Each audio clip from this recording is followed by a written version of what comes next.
Awesome. So the Brotherhood of Social. So this is again the Sister of Social, that big yearly event where all of the sisters go and they have like races and play events and they compete together. And while this episode is taking place, the last episode is taking place where Applejack is in Manhattan trying to solve a mystery problem with like the huge play. And so because she leaves town, Apple Bloom is left with nobody to go to the Sister of Social with, right? And so Big Mac steps up as like this awesome big brother and says, you know what? He's going to dress up as like her long lost female cousin and go to this event with her. So he's going to look like a total idiot. He's going to like sacrifice his ego, sacrifice his self-image, and sacrifice his publicity for the sake of deepening this friendship. Because it's more important to him that his sister likes him and that they have fun together and that she enjoys herself than it is, his self-sacrifice and his willingness to look like an idiot in public. That's exactly what he does, and it's such a powerful, and impactful thing in her life, and she's so happy with it. So they go to this Sister of Social, and they register and they get in, and like basically like the judges they kind of know what's up, and they realize that it's just kind of like Big Mac dressed up in a dress with Apple Bloom. But they're okay with it, right? They're A-okay. They're like cool. They're happy with it because like they don't say anything, and they understand that he's just trying to connect with his family member, and it means so much to both of them, and mostly to Apple Bloom, that this event goes as she's happy with it, and so they understand that, and they say that it's A-okay, and they can compete and they can go together, and it shows that like if you're doing great things and you have like the right reasons, and you're making the right sacrifices to have the correct growth in your life, and you're just being a good person, like stuff will work out. People will let you do what you need to do, and you'll be okay. So they start to compete, and they go through races, and they go through dancing. They sing like songs together. I mean, they're just having like time of their lives. They're having a cool time. They have like these events where they shoot things and they throw into barrels, and a ton of like just like mediocre things that like look dumb and just are degrading to Big Mac, but to Apple Bloom, it's like the highlight of her whole month, right? And so it means so much. Like think about this, right? It's like risk versus reward. Okay, to Big Mac, he's got this risk right here that people are gonna think he looks like a doofus, and he might lose a lot of some face, right? Like face, this idea of like public perception and how people look at you. And for Big Mac, it's okay though, because like you can't care too much. You have to care, but not that much about what people think about you. And so, Big Mac cares about what people think about him, but at the same time, there's this massive upside reward of having like the happiest little sister ever if he goes into this competition and competes with her and participates with her. And so this reward, it makes him realize that he cares about his image, but not that much. It's not that big of a deal.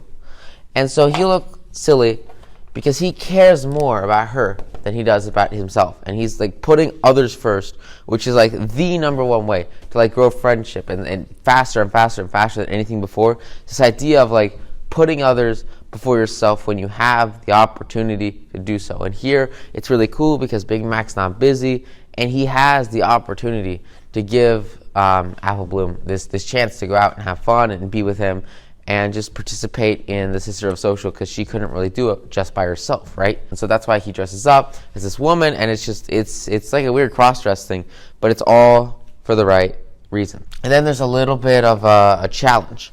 So as the events go on, there's like this one last event, and it's this huge race, right? And everyone's here trying to win and be super fast. And Scootaloo's racing with Rainbow Dash, and again, Rainbow Dash, she's pretty fast, right? So it's a tough race. And so it's like a little obstacle course. They have to jump over some things and kind of squash some. It's just like a little obstacle course, and then a race to the end. And Big Mac and Apple Bloom, they're doing really well. They're going as a team, and they're having fun, right? That's what Apple Bloom's goal is, right? Her goal is to have fun. Her goal is to be happy, and her goal is to spend time with her brother. But Big Mac, what he thinks is that Apple Bloom wants to win, and that they want to get to this finish line before everybody else. And instead of trying to be transparent and asking and speaking and saying, what do you think? What's up here, right? What do you desire? Instead of moving with transparency, right? She gets rid of that. She cuts it. He cuts it. He cuts it. And he just decides that it's up to him to make them win the race, and they must win the race. Even though Apple Bloom doesn't really want to win the race, he just wants to do it. Big Mac decides, he's going to be competitive. They have to win the race. So that was kind of that first mistake, is not consulting with each other, and instead doing something that he thought was what you wanted, but in reality it just was not. So you just got to ask. And so they get to one of these challenges, and they're pretty far behind, a couple of 30 seconds or so behind the leader. And so Big Mac he picks up Apple Bloom and throws her on his back, and then just starts mauling through the obstacles and using brute force to basically slam his way through the other racers. He goes straight through the competition. He goes straight through the course and just breaks open the challenges and pushes others aside. And he makes it across his finish line. And as he makes it across the finish line, all of his clothes have fallen off, his fake female clothes. They all fall off because again, he broke through a bunch of doors basically. So he's just running through things, and so he loses all his clothes. And it's just him there standing, going hard, saying he's the coolest guy ever, and sounding just like a guy basically, partying and showing off.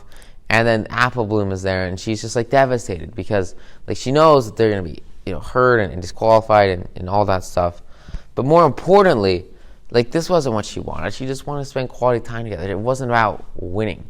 And if they just talked to each other and asked what was up, she kind of would have understood that. So the judges come in and they basically say, we always kind of knew it was Big Mac, and that's not a problem, but violence and destruction and forcing your way through the competition, and forcing your way into others, and forcing your way into victory, that is a problem, and that's something that they can't stand for.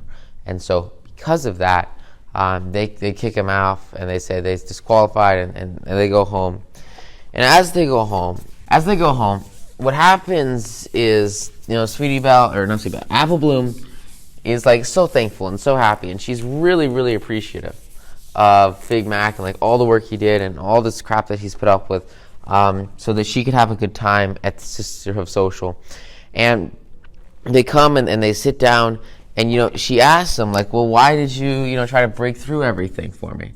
They're sitting there, and she says, when you were a kid, you always used to praise me and give me attention and significance and a feeling of importance. But as you started to grow up, you started to talk more to your sister and connect more with your sister and give your sister more attention, significance, and feelings of importance. And so as he started to drift away, he thought really one of the best ways to get back into her sphere and be her big hero again was to win this race and to win the event and to be her leader, right? But it just didn't work. And it was selfish, right? It was for him to win, not for both of them, not for the group. And she realizes that she had left out, so much affection and love. That had been in abundance, but she just wasn't spreading it with him because they just didn't have this close relationship. Because again, Big Mac doesn't talk very much, right? So there's not a whole lot of interaction. And so, she realizes that she's got to get closer and put more attention into this relationship and develop it to a stronger and stronger and stronger state. And so that's kind of what she vows to do. And they, make up and they have a great time and they laugh at each other, and that's about that, right? And they realize that they just have to keep working towards this better future.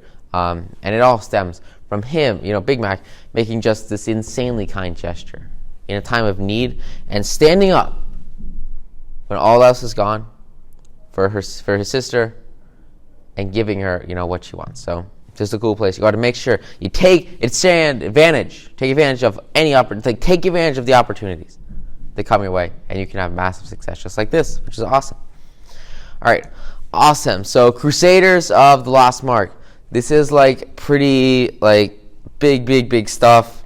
But before we get into the grit and the depth of this episode, I I want to like remind you guys of like where we started in season 1 with the Cutie Mark creators and them setting up, their goal to like get Cutie Marks, right? Because this is so huge for them. This has been their one thing for so long, and it's just massive. And so let's remember where we start from.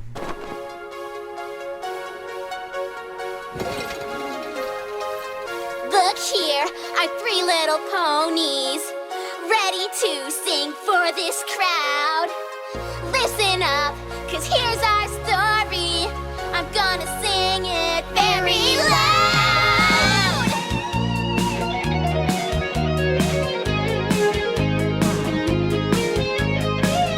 When you're a younger pony and your flank is very bare, feels like the sun will never come when your Cutie Mark's not there. So the 3 of us fight the fight. There is nothing that we fear.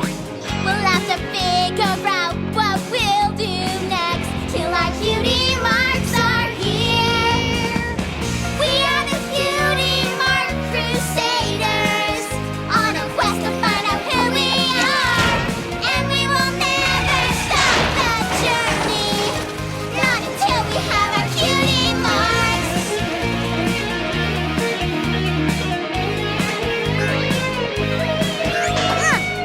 They all say that you'll get your mark when the time is really right, and you know just what you're supposed to do, and your talent comes to light. But it's not as easy as it sounds, and that waiting's hard to do.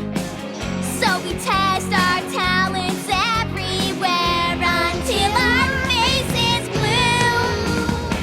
We are the Cutie Mark Crusaders, and the quest is to find out who we are. And we will never stop the journey, not until we have our Cutie Marks. We are the Cutie Mark Crusaders, on the quest to find out who we are. And we will never stop the journey, not until we have our Cutie Marks.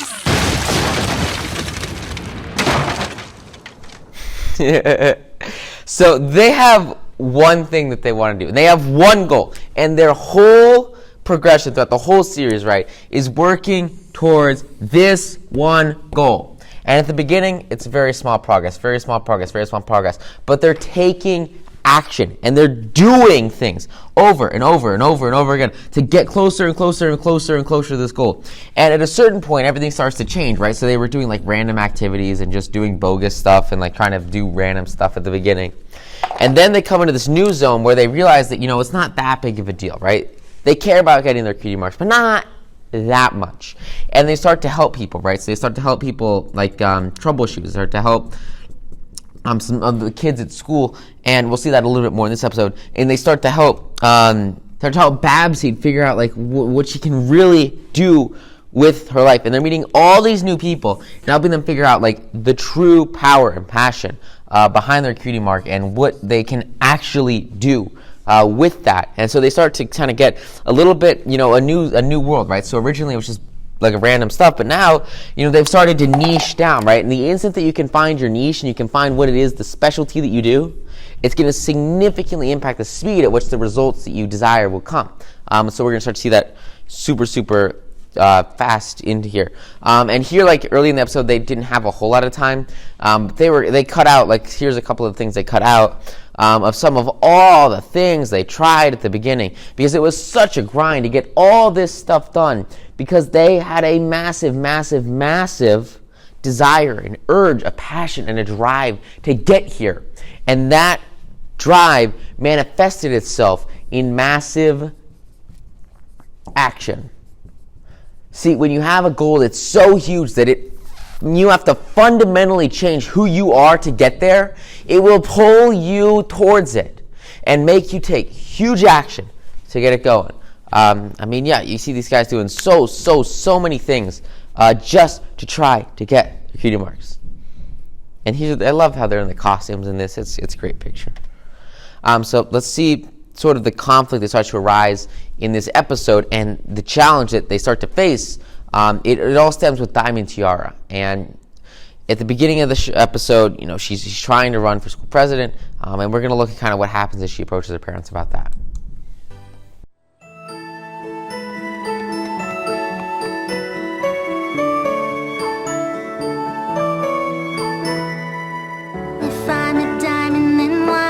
I feel so rough. I'm as strong as a stone, even that's not enough. There's something jagged in me, and I've made such mistakes. I thought that diamonds were hard, though I feel I could break. Would you believe that I've always wished I could be some pony else? Yet I can't see what I need to do to be the pony I wanna be.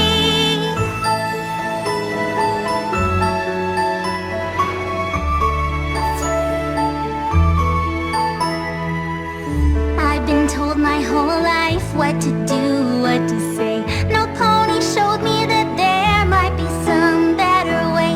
And now I feel like I'm lost, I don't know what to do. The ground is sinking away, I'm about to fall through. Would you believe that I've always wished I could be some pony else? Yet I can't see what I need to do to be the pony I wanna be.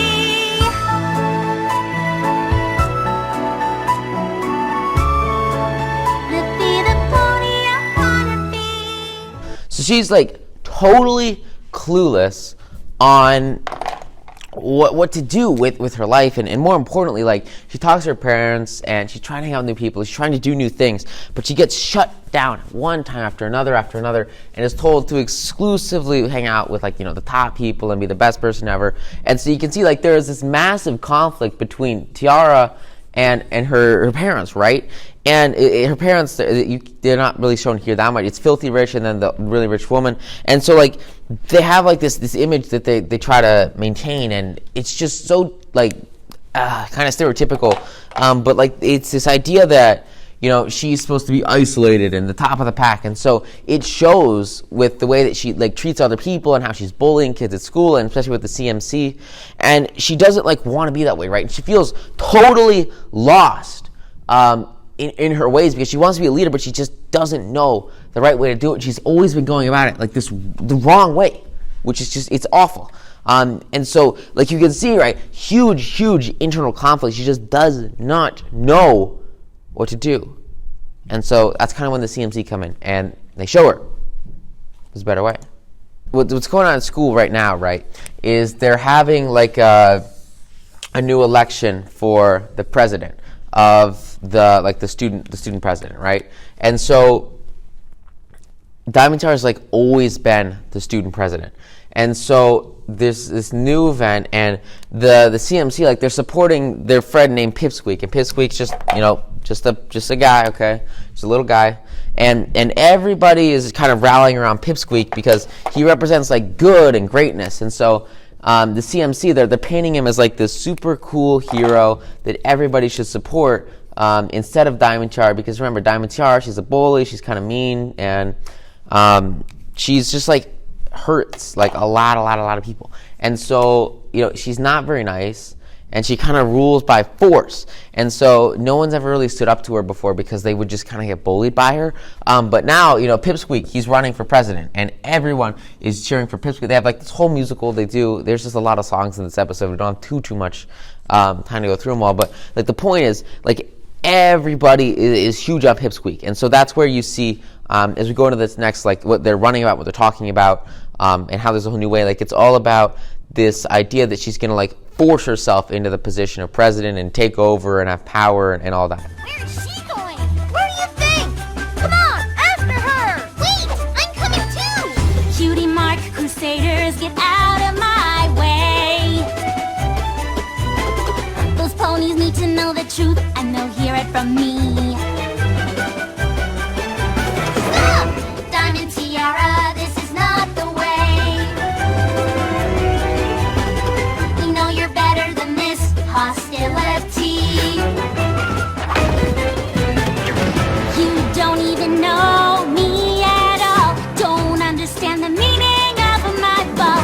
What my family would think if I ever fail at anything. I'm a diamond, that means you never break. No matter what be the cost of the path I take. Whatever I have to do to win in the end. Stop! This is not the answer. Wait! And it's plainly seen. Listen! You can redeem yourself, but by helping others, not by being mean. We know you want friends who admire you. You wanna be the star with all the power too. But there's a better way. There's a better way. There's so much more still left to learn about yourself.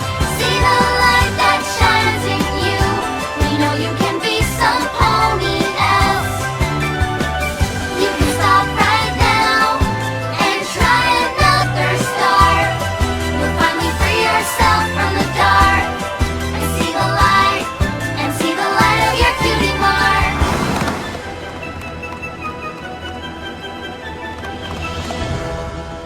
Every pony, I have an announcement. And so she gets to this point where she has like a decision to make, right?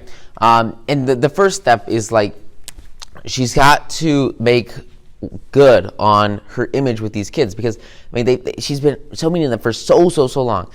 And what she realizes is that if she ever wants to grow up, if she ever wants to become more than what she is right now, and be more than what her parents are, and just mean and grouchy and hurting other people, she needs to change. She needs to be more. And so to do that, what she does is she comes here and she has her announcement, right? And she basically says like, she's going to be peaceful. She's going to be happy. She's going to support Pipsqueak. She's going to support transfer of power, support this new guy. And also her dad is going to give like a bunch of money to donate to the school and use that to build like this new play set, right? So everyone's going to be super happy there.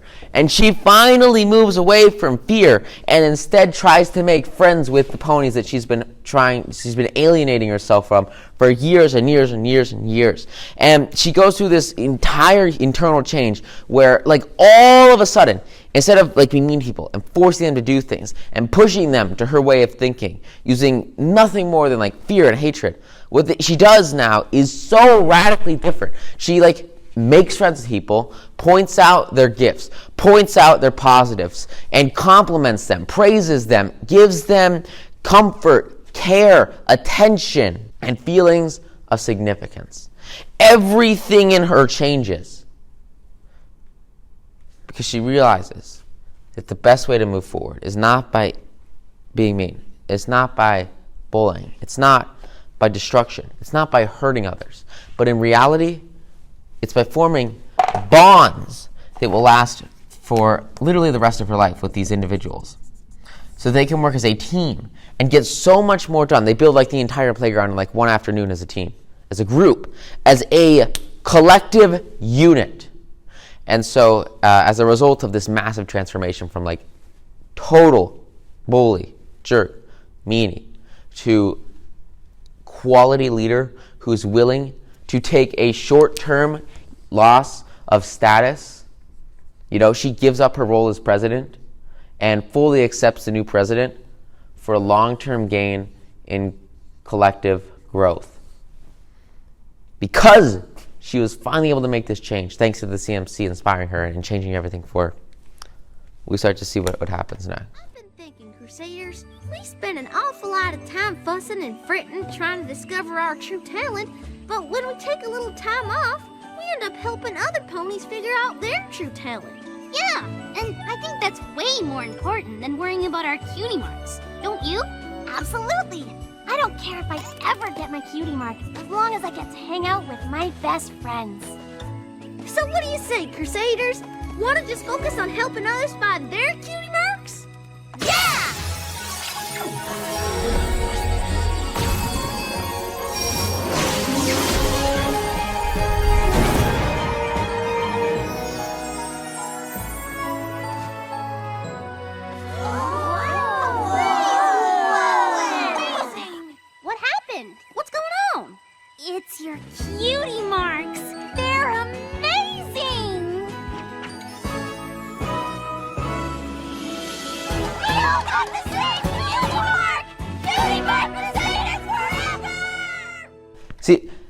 they finally get to this point where they care, but not that much. And the instant they're willing to back away from this goal, back away from this aspiration, back away from this desire, everything succeeds. And they get to their success point and they reach their overarching goal.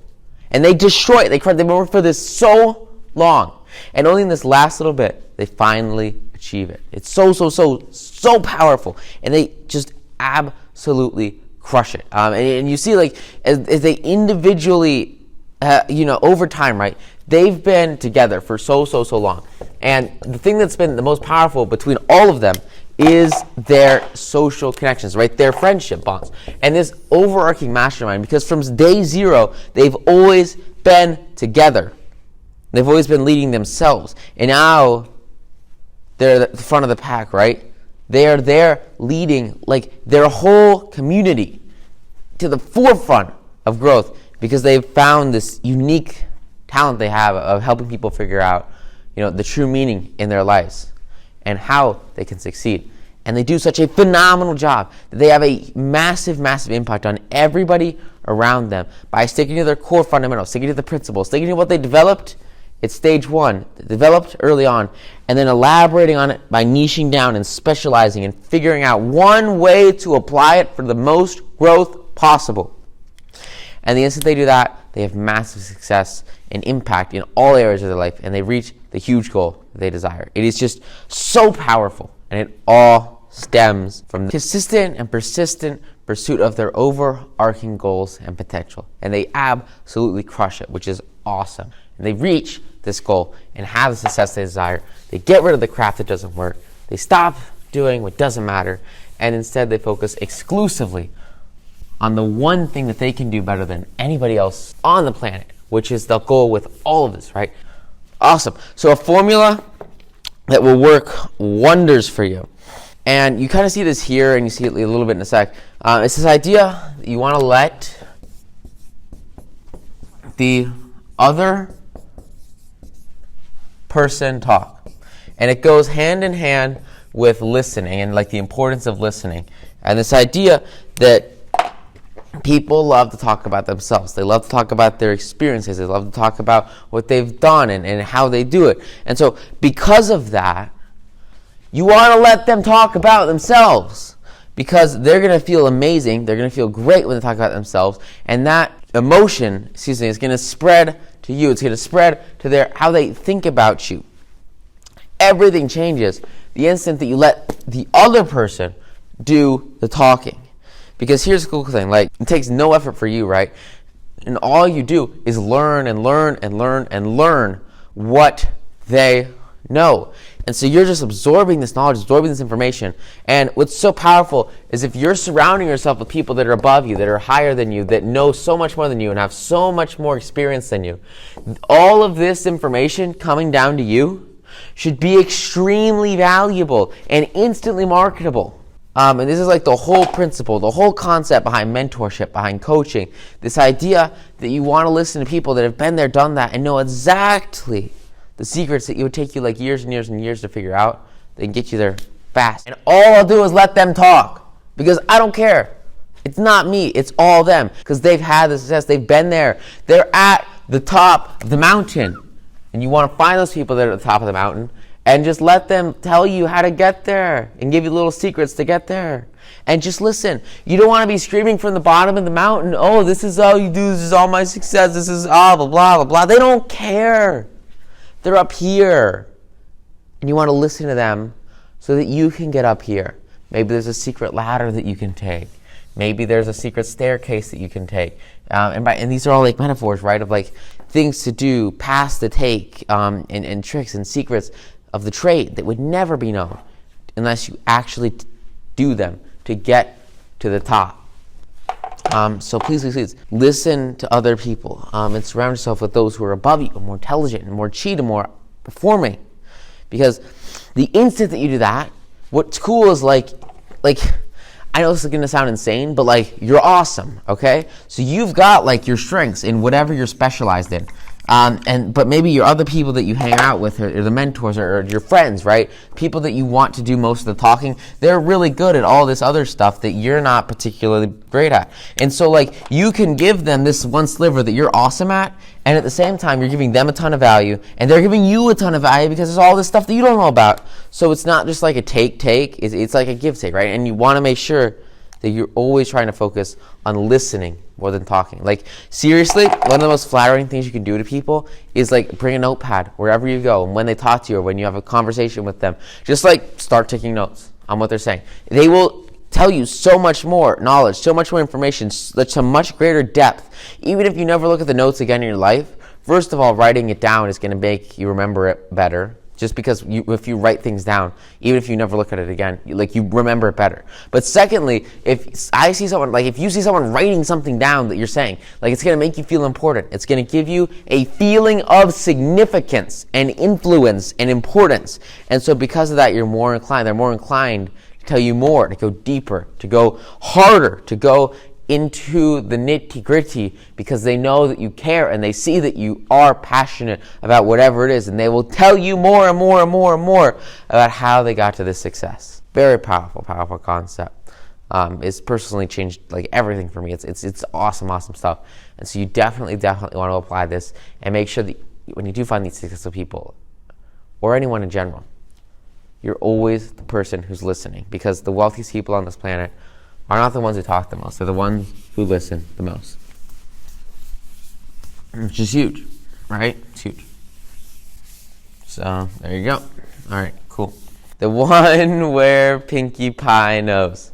Mrs. Cake, she's at her table, and she's baking this huge cake. And she's for Shining Armor and Cadence. And Shining Armor and Cadence, they're coming into town soon, and they're going to visit Twilight.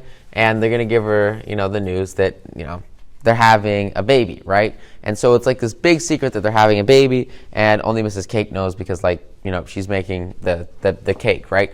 And so Pinkie walks in, and she's like, hey, what's going on? And, Mrs. Cake is like, well, it's a secret, so you got to be careful and quiet about it. And she says, oh, of course I can keep a secret. And so Mrs. Cake tells her, she says, well, Shining Armor and Cadence are going to have a baby. And Pinkie explodes in happiness and cheerfulness, because remember, it's this idea of the filter that you take life through. And for Pinkie, that filter is ridiculously positive, and she's always so happy and inspired and inspirational. And so she gets this news and she goes berserk, right? Because she thinks that's the coolest thing ever. Oh my God, they're gonna have a baby. That's awesome. That's so great. That's amazing. So she takes it in, and then she says, okay, you can't tell anybody until they get here in 2 days or 1 day or something. And so she's like, oh my God, no way, that's the most difficult thing ever.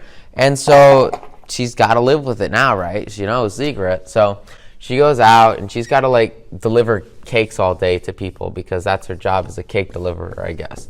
And so she's out there, she's delivering cakes. And the problem is, as she gets around people, she just has this impulse. Or she's not a very good secret keeper. And so she really, really, really wants to tell people. But what does she do? She sacrifices her internal satisfaction of telling people that this is a secret for the long-term gain of, keeping it a secret and being a good friend. This is ridiculously difficult for her. We're going to see this as it expands and it grows throughout the rest of the episode. But kind of the most important thing is she is literally tormented by this secret. It is so difficult for her to isolate herself from her friends and not tell them this. And it's just eating away at her mind. So do you have kids cheating in school, right? And so in their mind they know oh, I cheated on this test. And there's this great story. This guy, he walks into his professor's office, and his professor, he is just questioning him because he didn't really do that well on a test. And his performance is expected to be up here, right? But he's all the way down here. And so this kid walks in, and he is so paranoid. The idea of him cheating is so prevalent in his mind that the first thing he does is he sits down and he says, oh my gosh, I'm so sorry I cheated. You've got to expel me from this school. I'm the worst ever. He, first of all, reveals this thing that nobody knew. And then second of all, he argues against himself. So I want you to think about this sort of logically, right? He's taking the position that he's the worst ever and that he will never be able to pass school and he's got to be kicked out and blah, blah, blah, blah, blah. What this does is it makes his professor try to defend him, right? Because he's like, oh, you're not that bad, it's not a big deal. So this goes back to that idea that you want to be like your own worst attacker, right? You want to put every argument against you out there before the other person can. But more importantly, it's this idea that like an idea in your mind, if you focus on it and you feel guilty about it, will let itself out. You see like people that like commit serious crimes, they don't get caught based on forensics, but they get caught because they like blab about it to their friends because they're like ridiculously dumb.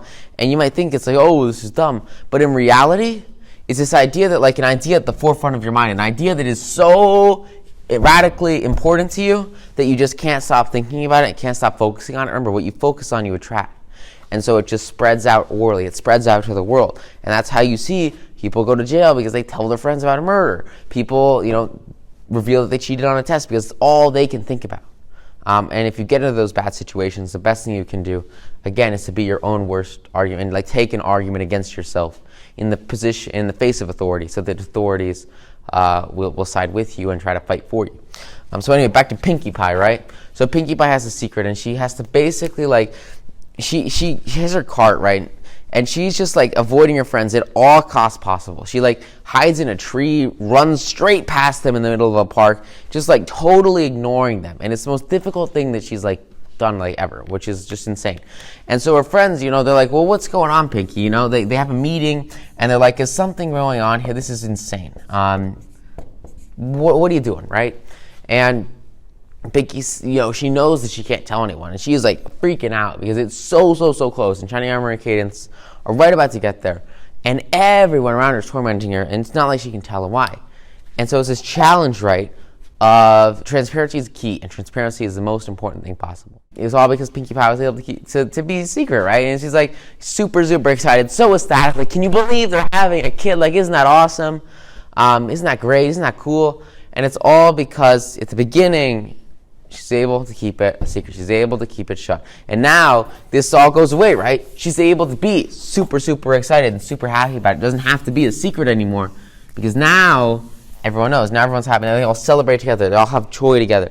And it's so much more joy than would have ever happened if Pinkie Pie, took the momentary happiness and relief of like telling the secret, because it would have destroyed all of their initial reactions and ruined their ability to be happy with it, right?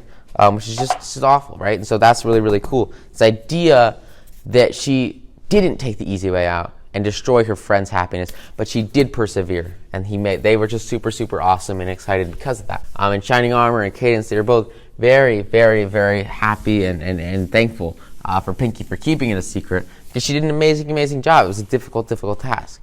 So that was really where the success came from. It came from the continued and consistent pursuit and following of her rules and her principles that allowed her to succeed and allowed her to be the winner that she needed to be, to step up and have the success that she desired in her life and the lives of those around her, which was like so cool.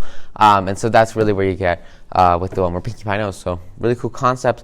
You want to make sure you apply these and just like crush it with them, because it's just so powerful. And in the end, right, it's going to strengthen their connections. It's going to strengthen their bonds. It's going to strengthen the mastermind and bring everybody closer together than ever before, which is like the coolest part of all of this, is as they succeed, they not only grow themselves, but they grow the overarching mastermind. And we're going to see a lot of that power soon.